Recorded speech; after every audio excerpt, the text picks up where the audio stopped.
I would like them to keep the same rules month after month. Expect that they're going to sit down with us and listen to us and try to work with us. What I expect from T-Mobile is a contract. It's everything that you say you want to do for us or you do for us, just give it to me in writing. So I have that. My shift is from 1 p.m.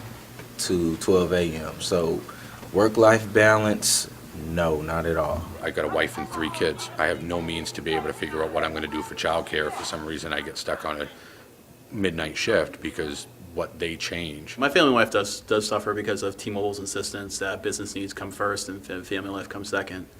There's a lot of talk about having a work-life balance, but when it comes to actions, there's not a lot of action. I've been there for 7 years, just over 7 years now, and throughout my time there, I've seen it all the time, where a particular technician who's friends with a general manager or director, close personal friends, would always get the overtime, would always get the special projects. They tell us to keep our pay secret, and the reason they do this is because they wouldn't want someone that has 6.5 years experience with T-Mobile finding out that they're being paid less than somebody who has 0 seniority. I expect T-Mobile to give associates the voice to express their views and opinions on certain procedures that are going on in the company. All of a sudden we have conference calls saying, hey, you know what, you were hired for being bilingual.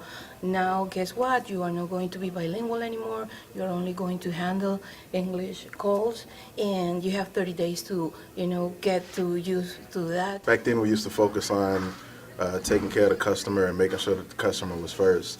Now it's just about being competitive and meeting the different metric every month. 1 month it's this.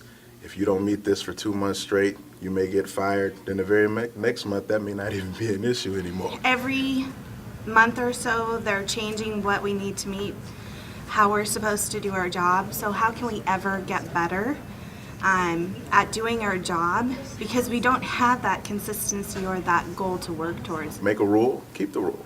Don't change it up every month. And if you are going to change it up, don't get rid of good people because you changed the playing field. Am I going to go badge in and it's not going to work? Or am I going to be called out while on the phone to get taken to HR and then have somebody pack my box for me and then bring it up to me, which happened to a good friend of mine last year who'd been there almost the same time I have.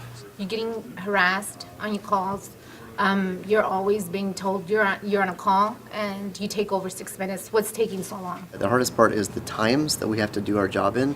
So there's no time to care about the customer. There's no time to resolve issues fully. There's enough time to say please and thank you and get the customer off the phone nicely. We used to be very customer-centric, and I love that about the job. Now, I find it so hard to even come to work. I mean, I do expect something better from T-Mobile. I mean, I've given them 6.5 years. It's time let's be a team. Seeing people going through the same conditions with T-Mobile all over the country, we certainly can do better together than we can apart. I think T-Mobile can do better there, and that's why I want CWA. We expect better!